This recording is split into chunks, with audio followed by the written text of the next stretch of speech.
Opinión Democracia.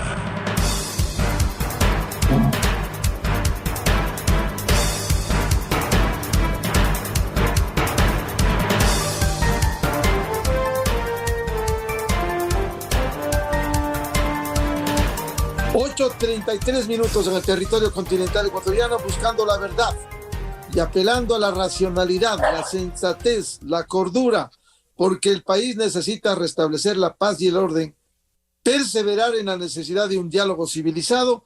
Queremos dar la cordial bienvenida a nuestros siguientes invitados, el doctor Ramiro Rivera Molina y el periodista Martín Payares del portal digital 4 Pelagatos. Doctor Ramiro Rivera, ¿cómo afrontar el inicio de esta nueva semana, tercera ya, en donde, si bien ha bajado el nivel de violencia, no deja de preocupar porque no llegamos a este diálogo? El propio Papa este domingo invocaba, pero el mismo Papa, decíamos al señor presidente de la Conferencia Episcopal Ecuatoriana, debe conocer a través de la Anunciatura que quien no quiere dialogar es el presidente de la CONAIE. Pese a las concesiones que han hecho, a lo mejor son insuficientes, pero el presidente ha hecho al menos 5 anuncios que el propio comunicado de la CONAIE reconoce anoche, cuando dice en el tercer párrafo: de los 10 puntos puestos en agenda, tenemos un logro en 5 de ellos, además del levantamiento de estado de excepción y la recuperación de la Casa de la Cultura. Sin embargo, el párrafo final tiene que ser leído con mucha meditación. Reiteramos, dicen los dirigentes de la CONAIE, FENOCIN y FEINE, el llamado a todas nuestras bases para que en la protesta siga primando la solidaridad. Hablan de solidaridad y no les piden que paren la violencia. La solidaridad y se garantice el acceso y circulación de insumos médicos y de primera necesidad. Haremos una evaluación de este anuncio con nuestras bases. ¿Qué es esto? El país sujeto a lo que disponga el presidente de la CONAIE. Doctor Ramiro Rivera, muy buen día.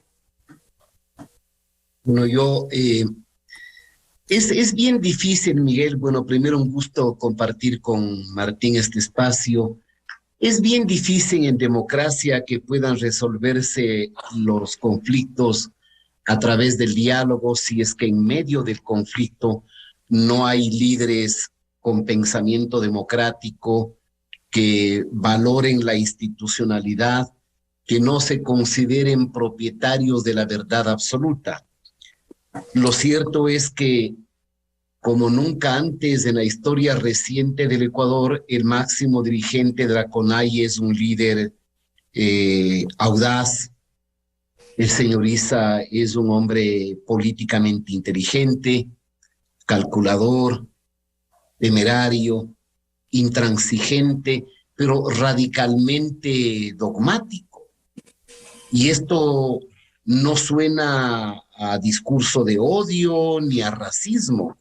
El hecho es que Issa no tiene una formación democrática, no cree en la democracia, considera que las elecciones es una fachada de hipocresía, considera que la fuerza pública es el brazo armado de la clase dominante, piensa que el Estado es el Estado burgués, es decir, el mismo discurso de los años 60 que se viene arrastrando desde el siglo XIX a partir de la ideología denominada marxista-leninista y él actualizada con la teoría marriateísta.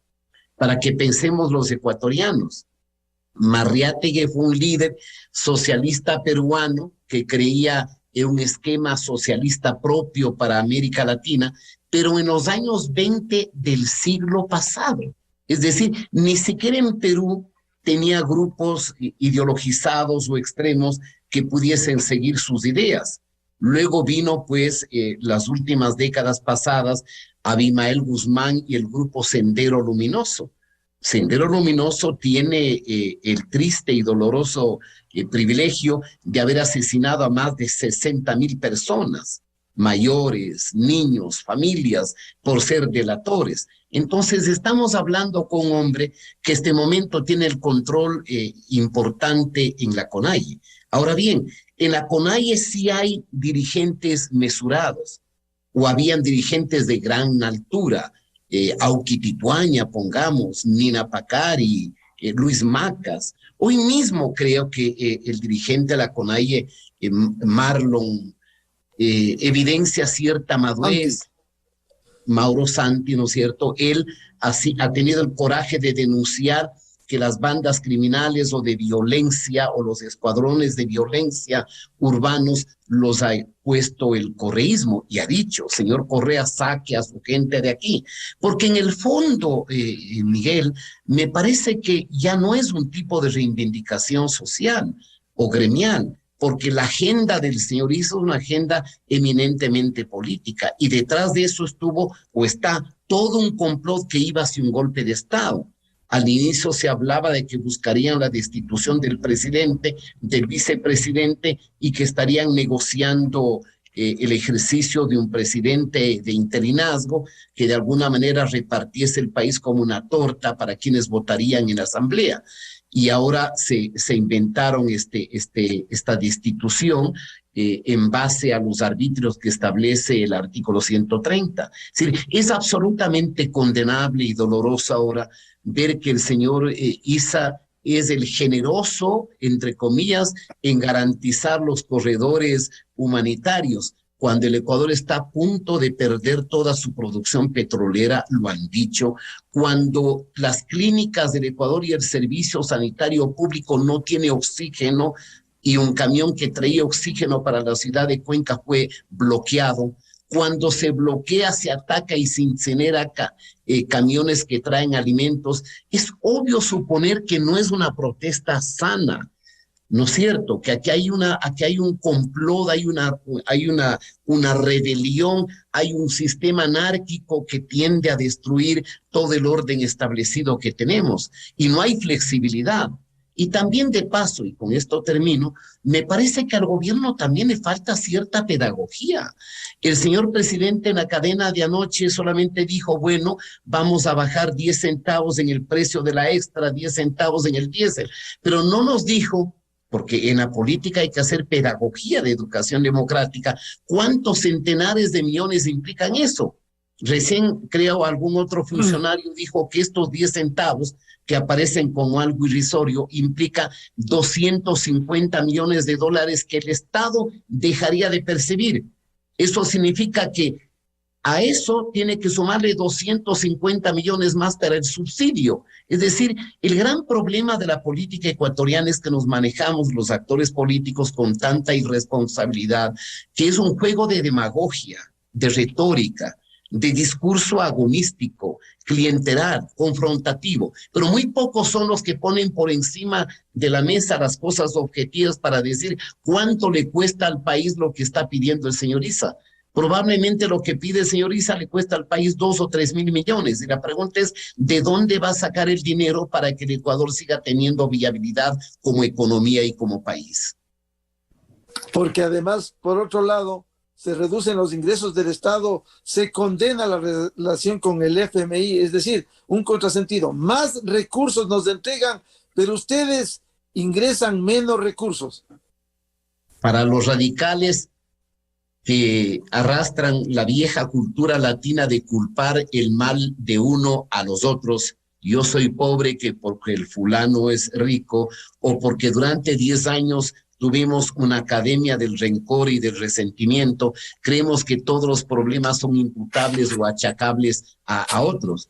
Se condena al FMI, a los organismos multilaterales de crédito que le prestan a los países al 2% de interés, con 4 o 5 años de gracia a 30 años, y no se condena a los préstamos de la China al 8% de interés, más petróleo de garantía, más contratos amiados con sus empresas con sobreprecios y corrupción. Eso es lo que preocupa, la simplicidad, la demagogia, la incontinencia, el ofertismo, el facilismo y la simplicidad de nuestros líderes, que no es imputable solamente a la clase dirigente, pero también a líderes como en este caso el señor Issa.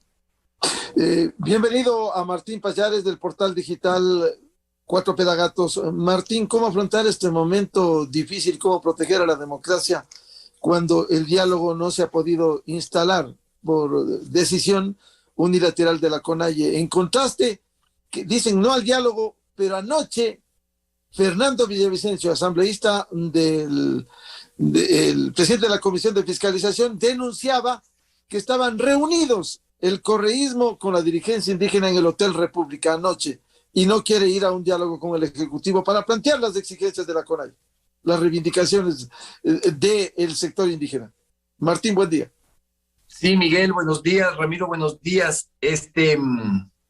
La situación es compleja porque está en marcha un plan de desestabilización. Creo que es absolutamente evidente y creo que cada día se hace más evidente este operativo. Es un operativo muy grande, muy complejo, con muchísimas ramificaciones en varios escenarios, ¿no es cierto? La Asamblea está reunida y en una sesión que la están dejando prorrogar y hacerla cada vez más larga, está analizando el artículo 130 propuesto por el correísmo para destituir al presidente en un lapso de tiempo que cada vez se hace más largo y deja en pindingas. Claro. Martín, la estabilidad del gobierno. ¿puede ¿cierto? presumir que dilatan hasta conseguir los 92 votos que no lo tienen hoy, lunes? Conseguir votos, negociar votos, chantajear voluntades, amenazar asambleístas. Hemos visto que están siendo amenazados muchos asambleístas por grupos terroristas para que y se les dice que les van a visitar en la casa. Ayer escuché a un legislador que vive en Ibarra contar que ya fueron a su casa y se quedaron a dormir dentro de su casa un grupo de indígenas de Cayambe. ¿De quién se trata? ¿Se puede conocer? No recuerdo el nombre. Es uno de los legisladores de Imbabura. Pero bueno, estuvo la amenaza contra Blanca Zacacela, creo, ha estado la denuncia de Rafael Lucero de Pachacutic, ¿no es cierto? Son legisladores que han denunciado ser objeto de estas amenazas, de estos chantajes a través de la violencia, que es incluso más grave. Entonces estamos en un operativo de desestabilización cuyos autores intelectuales y de hecho no les importa lo que esto está costando al país. Este país está, como decía Ramiro, a punto de perder casi toda su producción petrolera. Un sector florícola en la zona de Cayambe y Tabacundo que también está golpeado de una forma brutal, que no le importa el problema del abastecimiento para las ciudades, sobre todo de las sierras centro, Latacunga, Ambato, Riobamba, Guaranda, incluso Cuenca, que están casi completamente desabastecidas. Existe entonces, yo reitero, un plan en plena operatividad para desestabilizar al gobierno. Ese plan está clarísimo, es manejado por el partido de Rafael Correa. Hoy he estado viendo redes sociales, es llamativo ver cómo los cuadros del correísmo están frenéticamente activos en redes sociales, tratando de pintar el anuncio del presidente de ayer como una limosna, como algo ridículo, como están tratando de inflar un estado casi emocional, ¿no es cierto?, para impedir que la dirigencia indígena acepte esos ofrecimientos del gobierno, esos anuncios del gobierno. Entonces, creo que es muy complicado, Miguel. Estamos en un momento muy frágil y la única forma que yo veo, yendo a tu pregunta, la única forma que yo veo en que se pueda sostener esto es que la sociedad civil también se pronuncie, es que la sociedad civil salga a manifestarse, que indique que está en contra de esto, porque en efecto existe una gran mayoría de ecuatorianos que no quieren no quieren otro cambio de gobierno a estas alturas, que creen que no es la solución a los problemas. Los problemas son gigantes, pero esa no es la solución. Que esa sociedad también se manifieste, ¿no es cierto? Y que el gobierno, como decía Ramiro, haga una pedagogía para mostrar lo que está enfrentando el país en estos momentos. El gobierno tiene los mecanismos y los medios para hacer una gran campaña de pedagogía política para mostrarnos lo que realmente está en juego y lo que ha sucedido. Es que lo que hemos pasado, Miguel, no es chiste, ¿no? Lo que hemos pasado es muy grave. Esto va muchísimo más allá de declaraciones puntuales, de chistecitos, de declaraciones tipo lo que nos están dando es limosna, etcétera. El país queda profundamente herido y profundamente lesionado en su economía, en su confianza, en su tejido social. Esto ha sido muy traumático, Miguel.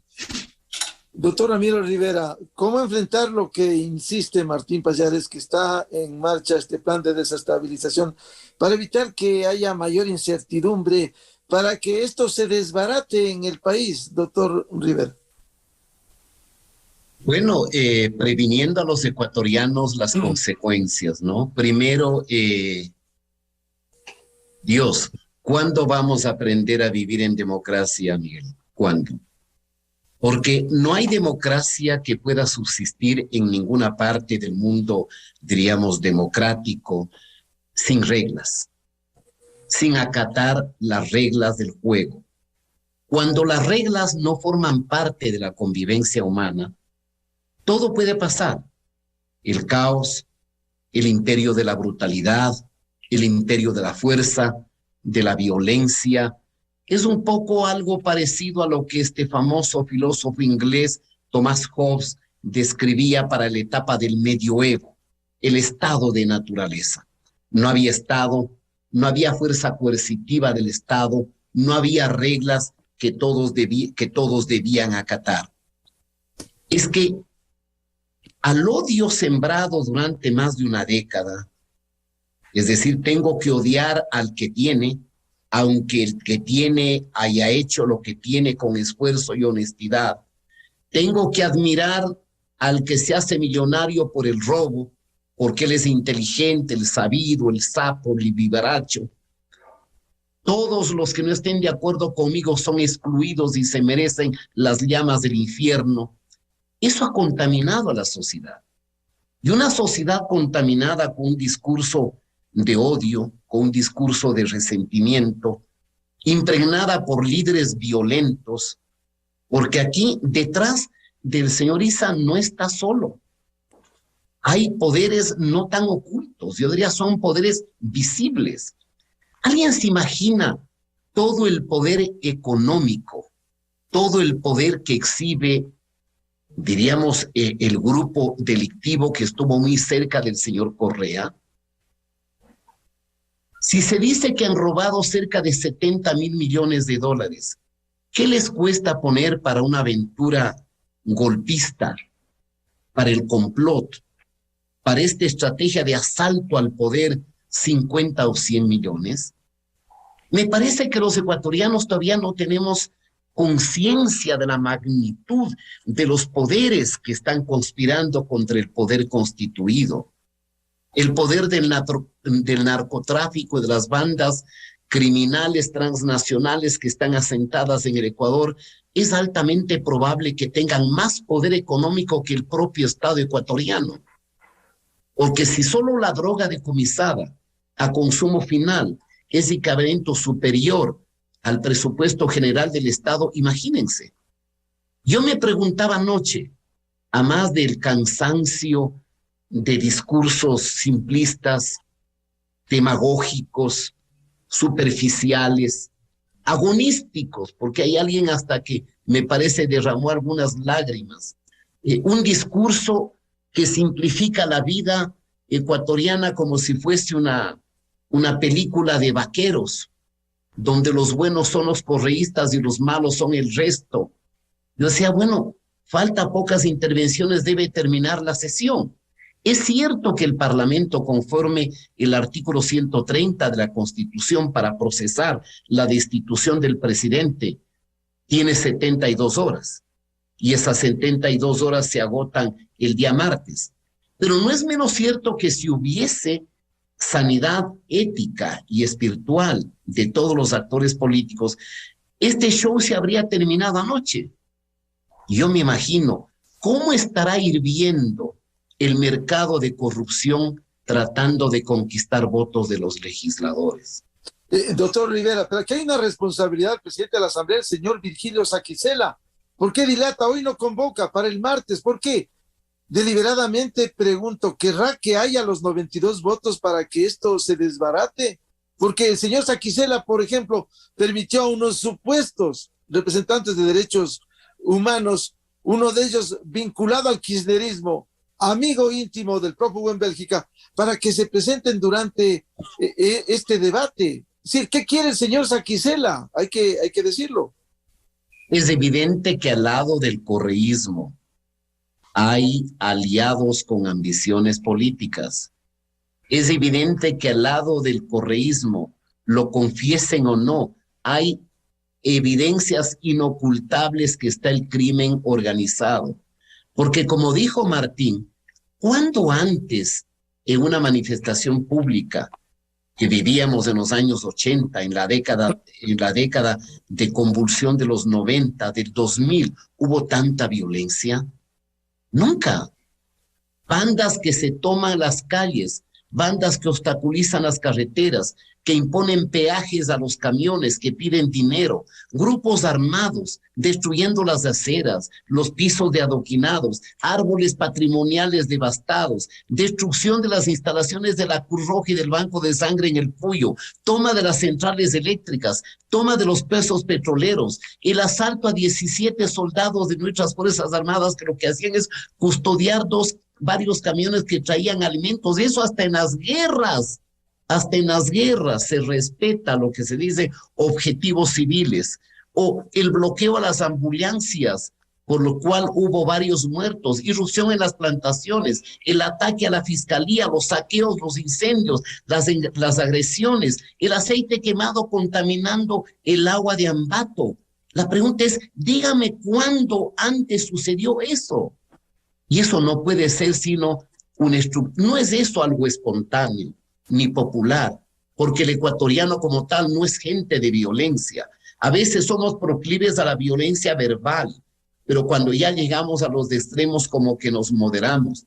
Detrás de este complot probablemente se esconden los intereses económicos del dinero sucio, de la criminalidad, del narcotráfico y de la estructura al servicio del señor Correa.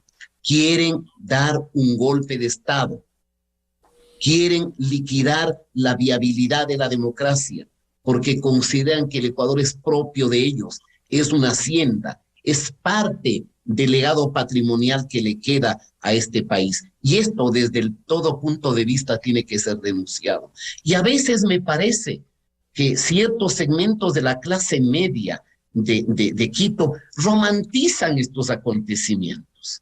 Claro, dicen no, la protesta social, el derecho. Por cierto que hay derecho a la protesta social, pero díganme en qué país del mundo civilizado la protesta deviene en vandalismo, en criminalidad, en odio, en brutalidad. Es que hay las imágenes. No se está inventando. Ahí están las decenas de policías y militares heridos, muchos en estado grave en las clínicas producto de la agresión. Y más bien, varios sectores del Ecuador pueden ver que más bien la fuerza pública fue extremadamente débil. El gobierno de Correa habría facilitado que ingresen los camiones con indígenas para destruir la ciudad de Quito. No, lamentablemente estamos contaminados de ideologismo. Por ahí un activista hiperradicalizado que llega a la Casa de la Cultura Ecuatoriana y que considera que ese es el refugio, una fortaleza del ideologismo mariateguista. ¿Quién hizo posible que ese ciudadano radical acceda a la Casa de la Cultura Ecuatoriana? Un voto del gobierno, porque lamentablemente, esperemos que pase esta tempestad, una buena parte de la responsabilidad son omisiones del gobierno.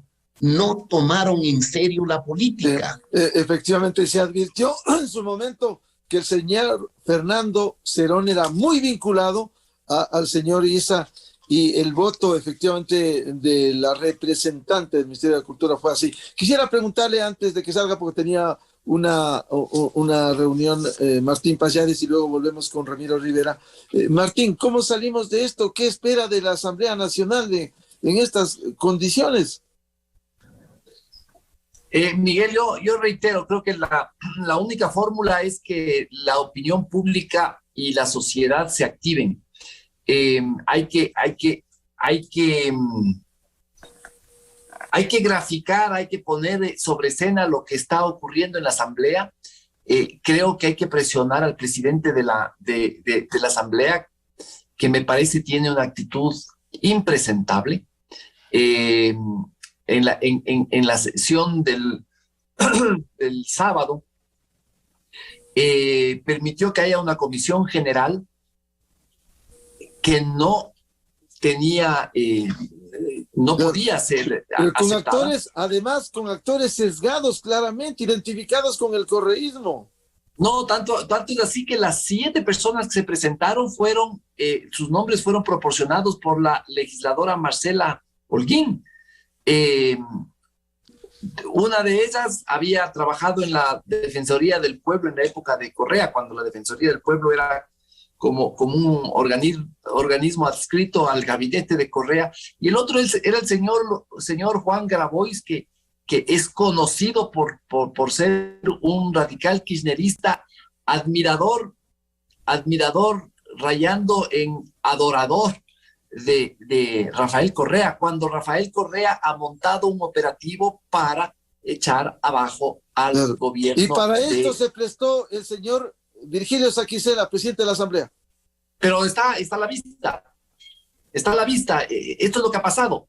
Hizo eso y ahora está prolongando esta reunión de una forma inexplicable. Bueno, tiene una explicación, pero inexplicable para la ética y para las normas democráticas, ¿no es cierto? Es impresentable lo que está haciendo el señor Saquicela, alargando y alargando. Cuando hay asambleístas, ya hemos visto que que están denunciando las amenazas de las que son objeto.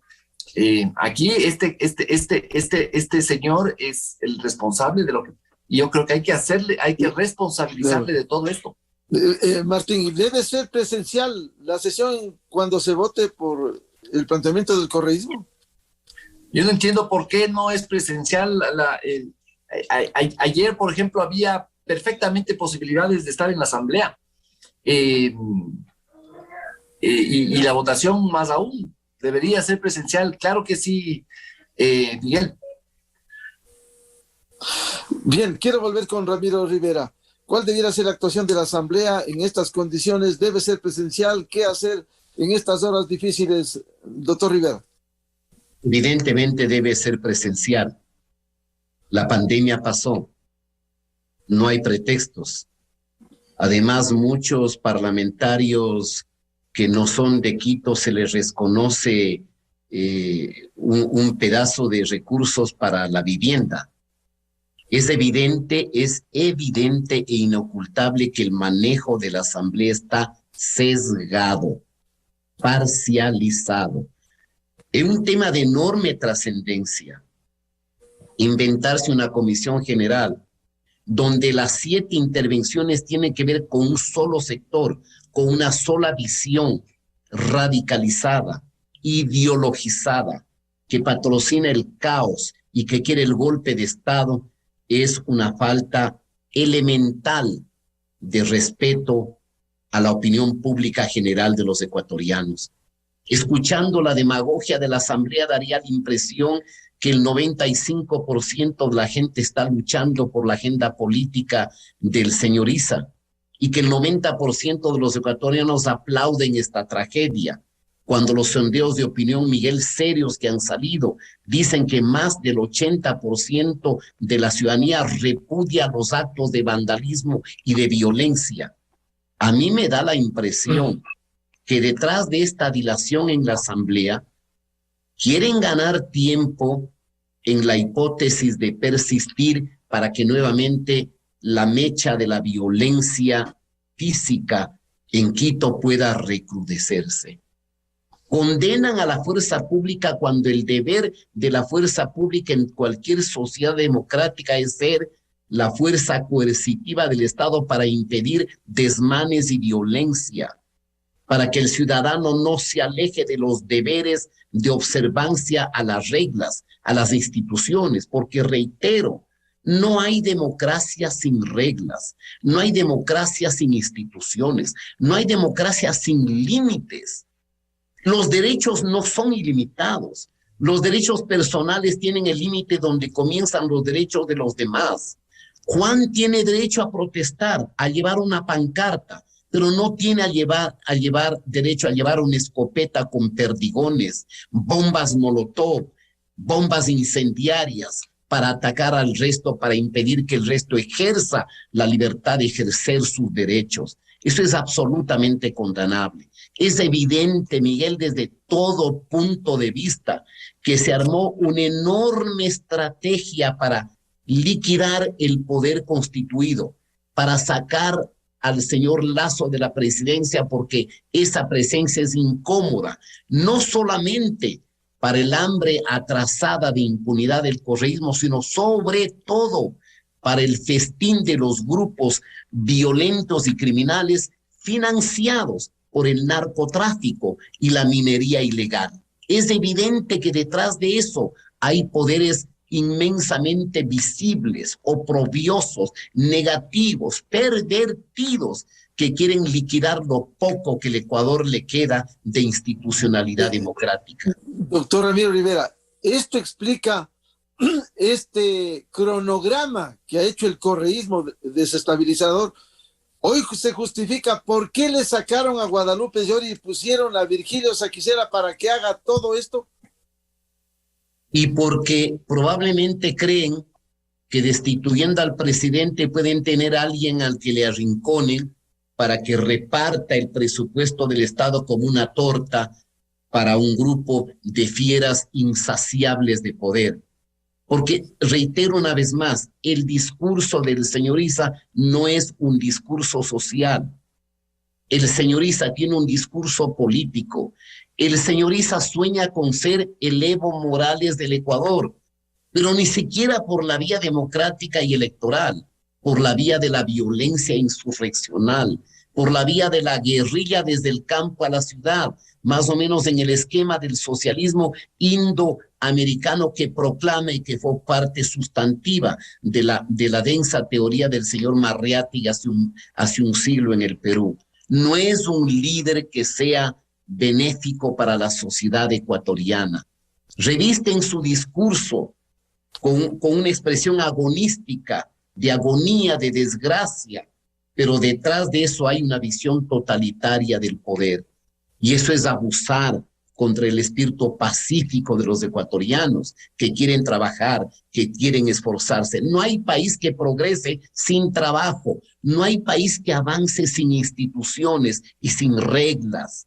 Este grupo anárquico y extremista lo que quiere es sembrar violencia, sangre, terror y caos. Y eso es doloroso y no se puede soportar en una sociedad que se identifica con los valores de la convivencia pacífica, de la tolerancia, de la inclusión, de la diversidad. Y esta minoría desprestigiada de la Asamblea Nacional, siendo mayoría correísmo y Pachacuti, pero esta minoría frente a la mayoría de ecuatorianos quiere imponer esto, doctor Ramiro Rivera. Solo escuchar la larga sesión de la Asamblea antenoche y anoche pone al desnudo nuestras propias miserias. La pobreza intelectual, la pobreza educativa de la mayor parte de la Asamblea, porque si hay legisladores de cada una de las fracciones que son gente digna, que por lo menos puede articular una idea. Anoche se veía que todos se inspiraban en el mismo dogma, en la misma simpleza, en la misma demagogia. Nadie fue capaz de decir la agenda del señor Issa implica que el Estado debería de percibir 1.000 o 1.500 millones de dólares. Nadie decía de esta parte podemos sacar el dinero. Nadie hablaba de poderes de hechos reales. Son figuras que tienen los pies en el cielo, en el aire, contaminados de simplismo, de demagogia, de populismo. Eso no merece el Ecuador. Pero ¿cuál es la desgracia, Miguel? Cuando usted ve que en el Parlamento hay cantidad de gente que tiene infrainteligencia, que son simplistas, que son absolutamente mediocres, y uno se pregunta, ¿cómo es posible que llegaron allá? Y la respuesta es sí, señor. Esa gente que no merece estar en la representación, hay ciudadanos que les llevaron donde están, porque también los parlamentos son los espejos donde se refleja la grandeza o la desgracia de un pueblo. En este caso, es un espejo donde mayoritariamente se refleja la desgracia, la demagogia, la simplicidad, el discurso del odio, el discurso del rencor y la muy baja percepción y adhesión a los valores de la convivencia, del pluralismo, de la convivencia civilizada, de la tolerancia, de considerar que es posible vivir juntos aunque seamos diversos y distintos, pero lamentablemente en el fondo de ese lodazal de demagogia, lo que usted encuentra es un discurso de odio, de rencor, de totalitarismo, de desprecio al Estado democrático, Doctor de Rivera, desprecio a la dignidad humana. y en manos de ellos está el Ecuador, para que se desbarate esto, en manos de estos asambleístas, de este presidente de la Asamblea. Lamentablemente, esa es la desgracia y esa es la desdicha que le toca vivir al Ecuador. Y ahí son muchos los responsables, Miguel, porque en este momento en donde está en vilo la viabilidad de la democracia y de la economía ecuatoriana, ¿se imagina usted que es que dejemos de exportar petróleo en 2 días? Que haya muertos porque en las clínicas y en los hospitales no haya oxígeno, que la gente no siquiera tenga gas a las alturas del siglo XXI para hacer su comidita en la casa, que los niños no puedan ir a las escuelas, que los emprendedores dejen de trabajar, porque este momento el Dios de la ciudad, el amo de la ciudad, el jefe supremo de la ciudad, es decir, del país, es el señor Issa, con una frialdad que estremece, con un cálculo y una temeridad que asusta. Eso no merece el Ecuador. Y otros dirigentes indígenas jugándole al radicalismo, porque por debajo está la hegemonía y el poder dentro de la CONAIE. Y un Pachacútec que no le responde al Ecuador, porque Pachacútec no habría tenido los 27 legisladores que logró, sino habría sido por el discurso romántico que enamoró a la juventud del señor Yacu Pérez. Y el señor Issa ni siquiera fue capaz de apoyarle a Yacu Pérez. El señor Issa estuvo en la campaña del candidato correísta. El Ecuador no se merece lo que le sucede, definitivamente. No es justo, es repudiable, es condenable. Bien, muchas gracias por ilustrarnos en esta hora difícil para el Ecuador, al doctor Ramiro Rivera Molina y al colega periodista Martín Pallares del portal Cuatro Pelagatos, que ojalá haya racionalidad, sensatez, cordura, porque el país necesita restablecer la paz y el orden, perseverar en la necesidad de un diálogo civilizado. Buscando la verdad, seguiremos con esto. Muchas gracias a Martín y a Ramiro. Gracias a usted, Miguel. Buenos días. Muy amable. Con esto cerramos la jornada de este lunes 27 de junio en la revista de Opinión Democracia. Les recomendamos en Exa FM, ya viene el show de la papaya, y les pedimos comedidamente a los ecuatorianos que estén con la mirada en esta Asamblea Nacional desprestigiada, a la cabeza el señor Virgilio Saquicela, que lo que buscan es el desbaratamiento del Ecuador. Hay que mirar y hay que seguirles lo que hacen esta desprestigiada Asamblea Nacional. Muy buen día, feliz inicio de semana en medio de las complicaciones. Miguel Rivadeneira en la revista de Opinión Democracia. Inicio de espacio promocional y publicitario. El diálogo es la mejor salida.